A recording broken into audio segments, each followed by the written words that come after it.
Ang nakaraan. Naging usap-usapan ngayon ang ating bida sa buong nasa sakupan ng angkan ng Ragnar, dahil matapos itong tanghali na ika-6 na tagapagmana, nagkaroon ng malakihang pagbabago ng tingin sa susunod na hahalili sa kanilang ama. Isa na sa mga ito ay si Thorkel, kaya agad itong nagpunta sa pagtitipon para sukatin kaagad ang taglay na lakas ng ating bida, at ilagay ito kaagad sa lugar kung saan lang dapat tumayo si Theo. Kaya lang hindi pa dadaig ang ating bida, dahil palaban ito. Pagpapatuloy, ang payapa na pagtitipon sana na dapat mangyari sa lugar na ito, ay biglang naiba dahil sa dalawang tagapagmana na nagpang-abot sa gitna ng bulwagan. Ang isang ito naman, na isa sa mga bisita ay walang kaalam-alam sa tensyon na nagaganap, at pilit na inaayos nito ang kurbata na nasa kanyang leeg dahil napakasikip raw. Ano bata, hindi ako komportable sa bagay na ito. Gusto ko nang maghubad, agad naman ito nakatanggap ng kaltek sa kanyang kasama. Siraulo ka ba? Anong maghubad? Nasa birthday party tayo? Tiisin mo iyan? Dahil sa ugali mong iyan, ang ating pamilya ay iniisip na mula sa mga barbarian, sabi ng babae sa likod nito. Natigilan naman ang dalawang ito sa kanilang paglalakad, dahil narinig nila ang pamilyar na tinig sa likuran nila, na ang sabong mukhang naririto na nga ang lahat, sabi ng boses. Aba nandito ka na rin, sabi ng lalaking gustong maghubad kanina. Sagot naman ito, syempre naman, hindi ako pwedeng wala rito, kamusta ang iba? Tanong nito ng masaya, sabi pa ng lalaking may pulang. Nabalitaan ko na sikat ka na sa kanluran pretty boy. Sabi nila tinuruan mo ng leksyon ang Ascendant Dragon para kumita ng pera. Sabi naman ng lalaking bagong dating, ikaw talaga, hindi ka na nasanay sa mga chismis na maraming dagdag bawas. Sandali lang, napansin na ba ninyo si kamahalang Theo? Gusto ko sanang kamustahin ang White Dragon Squad, kung anong nangyayari na sa grupo, tanong nito. Habang nag-uusap ang mga ito, si Lady Ray na may kaarawan ngayon, ay dahan-daang bumababa, at nagsabi, si Theo. Tanong nitong patungkol rin sa ating bida, na agad namang kinabahan ng isang ito, Neil Amag, na para bang crush niya ang babaeng ito sa pagkabigla nito nang marinig niya ang tinig ng dalaga. Patawad po Lady Ray, bakit ba iba ang hinahanap ko, gayong kayo po ang bida sa pagtitipong ito, sabi ng lalaki. Sagot naman ni Ray, okay lang iyon, alam ko naman kung para saan talaga ang pagtitipon na ito, sagot naman ni Lady Ray. Habang nag-uusap ang mga ito sa lugar kung saan sila naroroon, ang baso ng wine na hawak-hawak ni Lady Ray ay biglang nanginig, na para bang may matinding shockwave ang dumaan sa lugar na ito. Ayun na nga, isang nakakakilabot na puwersa ngayon ang mabilis na kumalat sa lugar na ito, na para bang may digmaan na magaganap sa loob ng bulwagan, na agad ikinabigla ng mga ito. Agad pa nilang tinignan ng maigi ang pinanggalingan ng puweres, at hindi na lamang kulay pula ang makikita rito ngayon, dahil may aura na rin na kulay asul ang makikita. Nakitang-kita na halos pumantay na ang taglay na lakas ng nagmamay-ari ng asul na aura sa katunggali nito. Huwag mong sabihin sa akin na si kamahalang Theo ang naroroon, sabi naman ng lalaking may pulang buhok. Sino pa bang mahilig gumawa ng eksena ng ganyan sa mga ganitong klase ng pagtitipon, si Lord Theo na iyan. Sa gitna ng bulwagan, sa lugar kung saan naroroon si Thorkel at si Theo, napakatindi ng kamayan ng dalawang ito, dahil halos gibe na ang lugar na ito ng daffodil sa ginagawa ng dalawa.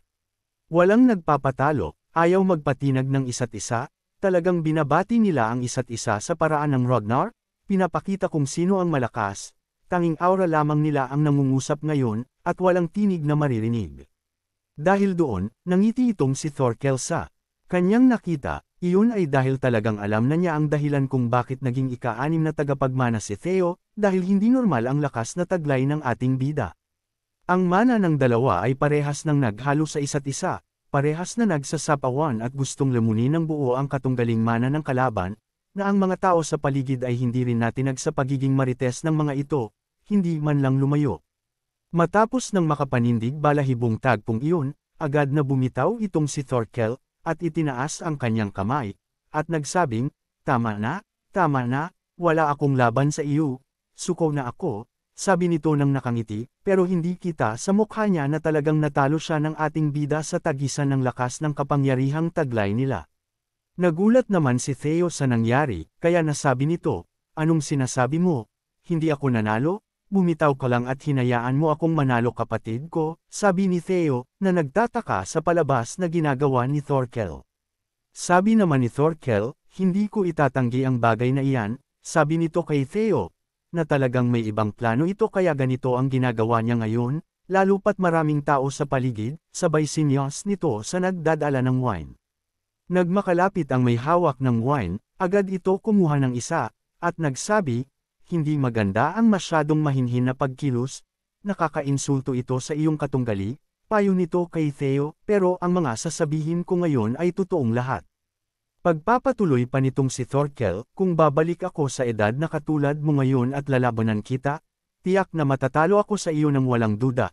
Sabi nito kay Theo, patunay na alam niya ang kinaibahan ng lakas nila nang magkaparehas pa sila ng edad, ngunit ngayon, malayong-malayo na ang taglay na lakas ngayon ni Thorkel, kung magpapabiye si Theo hindi niya ito maabyutan o malalampasan man lang. Masyado mo naman ako pinupuri ng husto kapatid ko, sabi nito kay Thorkel, dahil hindi ito makapaniwala na ganun ang sasabihin ni Thorkel patungkol sa kanya, na mabilis na nasukat ang kanyang kakayanan. Hindi na nagsalita itong si Thorkel, nangiti na lamang ito, iyon ay dahil may naisip itong malupitang galawang para umayaon sa kanya ang lahat. At bigla itong nagsalita ng napakalakas, sabi nito, kahanga-hanga, ako'y lubos na nagagalak nang makita ko ang aking napakalakas na kapatid, sabi nito, na agad namang nagulat si Theo sa ginawa nitong si Thorkel. At sumigaw pa ng napakalakas itong si Thorkel, na para bang kontrolado na niya ang paligid, sabi nito, ngayon. Itaas ninyo ang lahat ng inyong baso, at magsaya para sa ating bagong silang na Ragnar, para sa angkan ng Ragnar, sigaw nitong si Thorkel. At ganun na nga ang ginawa ng mga tao sa paligid, sa isang kumpas at utos ni Thorkel. Ang mga tao sa paligid ay mabilis niyang nakuha ang loob, at sabay-sabay ngang nagtaasan ng baso ang mga ito, at sumigaw na, para sa Ragnar. Ano Theo, nagustuhan mo ba? Hindi masamang pagpapakilala sa bagong tagapagmana, tama ako di ba? Tanong nito kay Theo, salamat kapatid ko, sagot nito kay Thorkel, na wala nang magagawa pa si Theo. Matapos noon, agad nanlisik ang mga mata ng ating bida, dahil dito lang niya naunawaan ang lahat. Sabi nito, kaya mo pala ako pinuri, ito pala talaga ang gusto mong mangyari. Ipinakita niya ang kanyang taglay na lakas sa lahat, para iparamdam sa akin at sa lahat kung nasa ang posisyon siya naruroon. At ang pagtanggap sa akin bilang kanyang karibal sa posisyon ay nagawa rin niya makuha ang pabor sa mga tao sa paligid namin ngayon. Ganito ang mga galawan ng isang Thorkel Ragnar. Dahil sa ginawa ni Thorkel, ang paligid sana na nais makuha ni Theo na mapunta sa kanyang pabor sa tulong ni Naban, ay nawala lahat, at napunta ngayon kay Thorkel. Ito ang uri ng nilalang ang ikalimang tagapagmana, hindi lamang siya nagtataglay ng malakas na kapangyarihan, kundi pagdating sa manipulasyon ng pangpolitikang usapan ay napakahusay ng taong ito, lalo na sa pagkontrol ng mga tao sa paligid, isang nilalang na hindi pwedeng maliitin ng ating bida. Ang mga kaibigan ng ating bida ay agad-agad na lumapit sa kanya, ibang klase ka talaga, hindi mo naman siguro nakalimutan ang panunumpa ko sa iyo na maging sword mo Theo, sabi ng lalaking may pulang buhok, sabi naman ng lalaking nasa harapan nito, iba ka talaga, ang mana na iyon, ibang klase, tunay ngang sa iyo iyon Lord Theo, sabi naman nito. Kasabay noon, ang mga tao sa paligid ay nag-usap-usap na patungkol sa ating bida, sabi ng mga ilang mga nanay at kababaihan sa paligid, napakatindi niya, hindi lang siya gwapong bata, napakalakas niya, sino mag-akala na ganun na kaagad kat hindi ang lakas ng kanyang mana sa edad niyang iyan, may jowa na ba siya, kung wala pa, baka pwede sila ng anak ko, kahit anakan lang niya, sabi ng babae sa likuran. Ano bang pinagsasabi mo madam, ikaw talaga, ano ka ba, pag siya ang sumunod na maging pinuno, tiyak magkakaroon rin ng pwesto ang anak ko, at tataas rin ang posisyon ng aking pamilya, sabi pa ng ilan, na talagang wala nang ibang alam ang mga ito kundi politika, at kapangyarihan. Kaya lang habang natutuwa ang karamihan sa mga nangyayari, may isang nilalang ngayon ang galit na nakatingin mula sa itaas, buwisit, sambit nito. Ang isa sa mga matatandang Ragnar sa angkan ni Theo ay naririto, nagalit sa ating bida. Sabi nito, gagamitin ko sana ang pag-uugali ng bastardo na iyon para sipain siya palabas rito, kaya lang buwisit talaga, naging pabor patuloy sa kanya ang mga nangyari.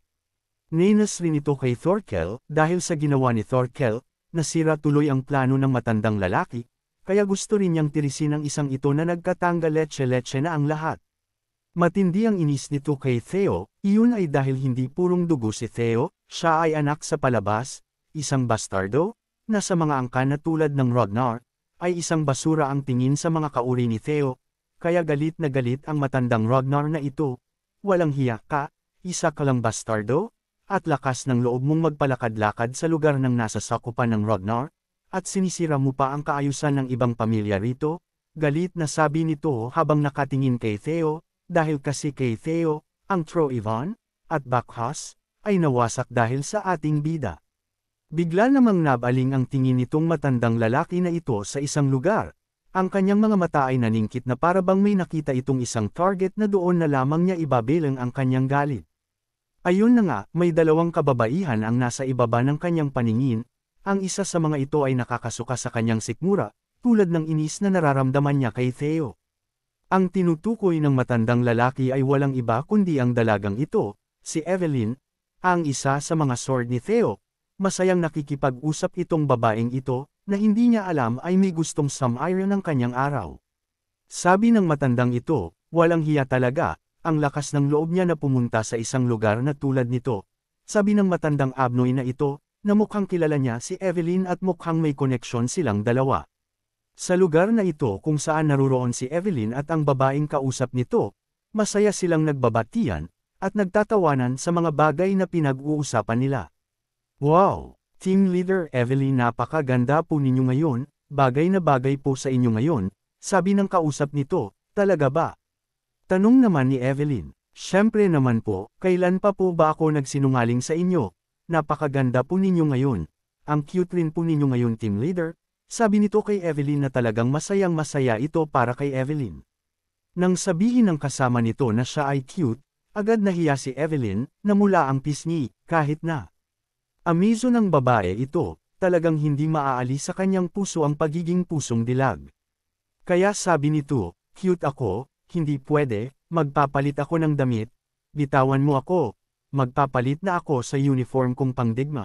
Sabi nito sa kanyang kasama, na pinipigilan naman siya, sabi nito, si team leader naman, nasa pagtitipon tayo ngayon, sino nagsusuot ng uniform na pangtrabaho, hindi ko kayo hahayaan na makaalis rito, ang sexy po ninyo.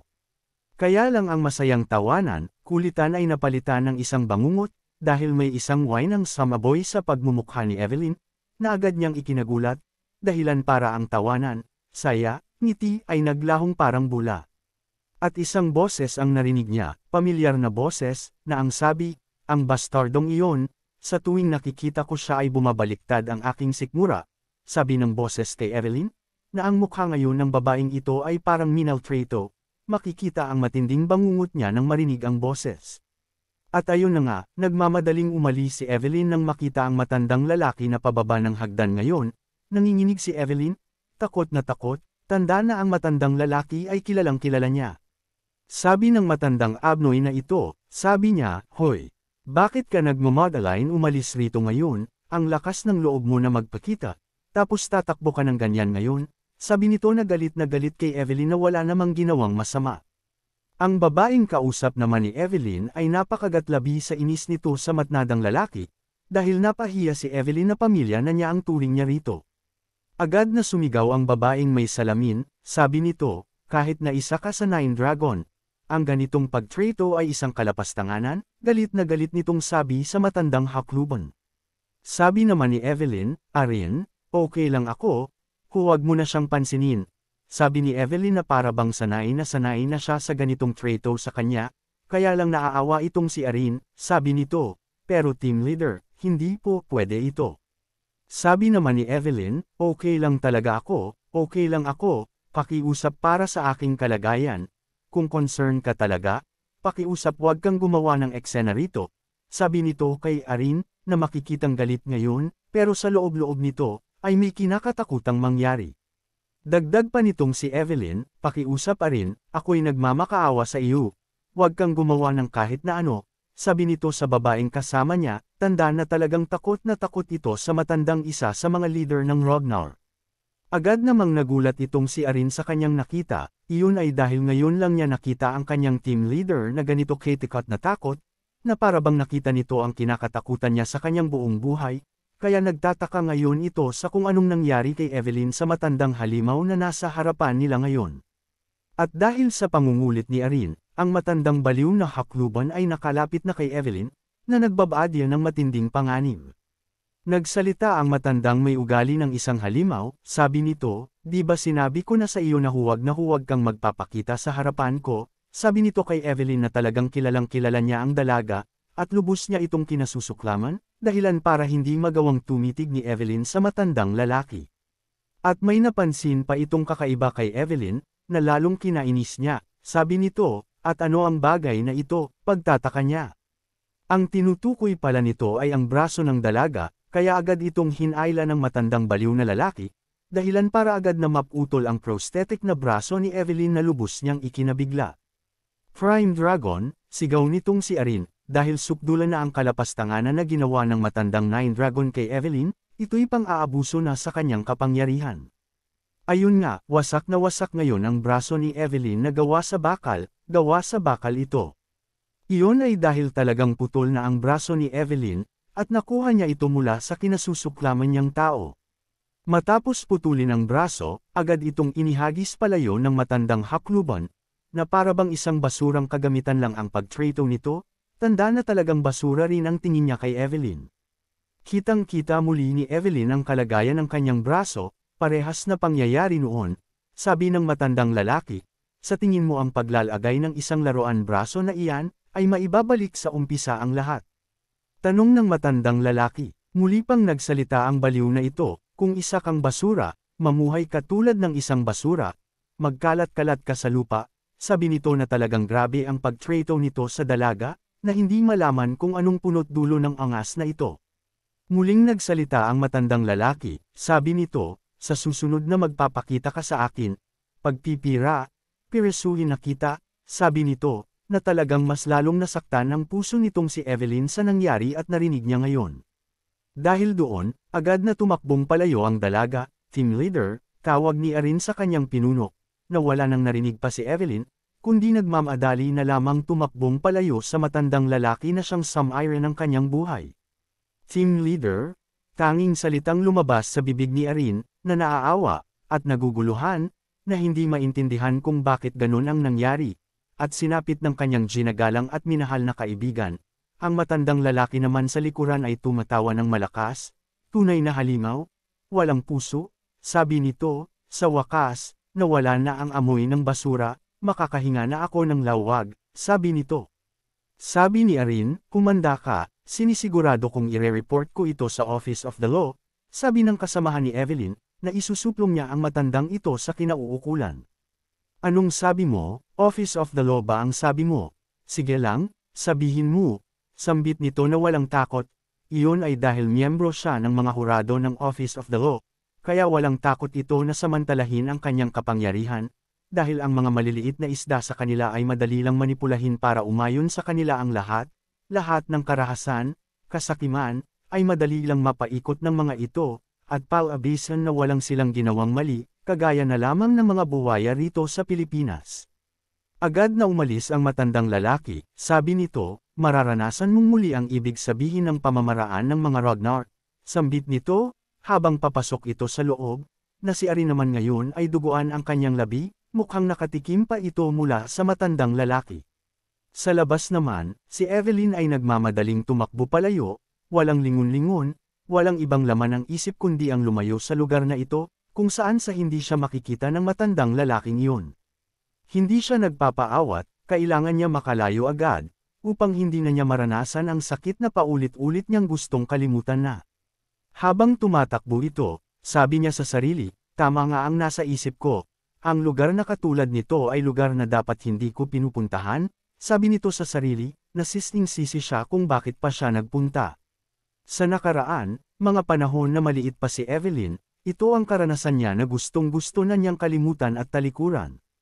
Ang matandang lalaking ito ay nasa alalang malupit ni Evelyn, sabi nito, "Isa pa, pag tinawag mo pa akong papa, hindi mo na magagamit ang bibig mo na iyan," sisiguraduhin kong pagpipira-piresuhin kita. Sabi nito kay Evelyn, na anak pala niya ang kawawang bata na kanyang pinagmalupitan. Galit ito iyon ay dahil anak niya ito sa labas. Matapos anakan ng isang babae, ituturing niya na basura ang anak nito, gayong galing ito sa kanya. Ito ang mga lalaking tunay na basura sa mundong ito, walang utak, bobo, ang sarap tanggalin ng ari, at itlog, at ipak-ain sa aso ang mga tulad nitong lalaki na hindi marunong panindigan ang kanilang mga anak. Lumayas ka rito, at huwag na huwag ka nang pupunta rito at huwag na huwag kang magpapakita sa harapan ko, naiintindihan mo ba, sabi ng matandang lalaki, na talagang sukang-suka rito Aki Evelyn, na walang kamalay-malay kung bakit galit sa kanya ang kanyang ama, kaya umiiyak lamang ang isang ito ng gusto na durog ang kanyang puso. Ganon na lamang ang galit at pagtrito ng matandang lalaki kay Evelyn iyon ay dahil anak niya ito sa labas, hindi ito purong Ragnar, at sa mga Ragnar, ang mga bastardo ay walang puwang sa pamilya. Ganon ang nangyari sa buhay ni Evelyn, mula pagkabata, hanggang pagtanda, ay dala-dala niya ang bangungot na iyon, isang pangyayari na hindi na mawala sa kanyang puso't isipan, simula noon, hanggang ngayon, walang nagbago, ganun pa rin ang tingin sa kanya ng kanyang ama. Biglang napahinto sa pagtakbo si Evelyn, may nabangga ito na kung sino na hindi niya nakilala, hindi niya tinignan, dahil patuloy na tumutulo ang luha sa kanyang mga mata, awang-awa sa sarili, sa buhay na hindi naman niya ginasto. Alam ng lalaking ito na umiiyak si Evelyn, at alam rin niya na may masamang nangyari kaya ganito ang itsura ng dalaga, pero hindi niya pinaramdam ito, at nagtanong na lamang, "Oy Evelyn, saan ka pupunta?" Masayang tanong nito. Ang taong ito ay ang nangangalaga ngayon kay Evelyn, sabi nito, "Ang banquet hall ay nasa kabilang direksyon, ibang lugar ang pupuntahan mo ngayon," sabi nito, na pinipigilan ang galit sa kanyang puso ngayon. At agad na tumangala itong si Evelyn sa kanyang commander, nakatingin na puno ng luha ang kanyang mga mata, hindi makapang salita, tanging luha lamang ang nangungusap sa kanya ngayon. Sa loob naman ng buwalagang ito, ang mga tao ay patuloy na nagkakasiyahan, nagsasayawan ang iba, ang ilang namna ay nag-iinyuman at nagkukwentuhan. Ganon rin ang pangkat ng ating bida, rito ay nagtatawanan ang mga ito, nagkukulitin, at nagkukwentuhan sa mga kanilang pinagdaanan, at mga naging karanasan, at mga kalokohan.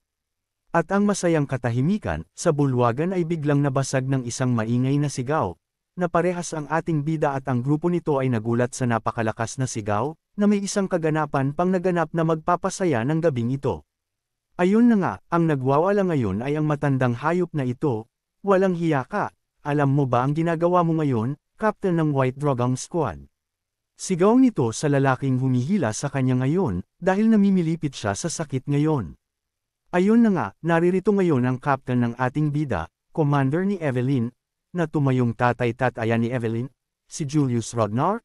Galit na galit, kita sa mata nito na gusto na niyang pugutan ng ulo ang lalaking samiren ng buhay ni Evelyn. Ano kayang gagawin ni Julius Ragnar? Tatapusin na kaya niya ang matandang lalaki? Magkakagulo-gulo na kaya ang mga Nine Dragon sa pangyayaring ito? Abangan! Kung nagustuhan po ninyo ang aking recap, huwag sana ninyong kalimutan ang mag-like o mag-comment. Maraming salamat.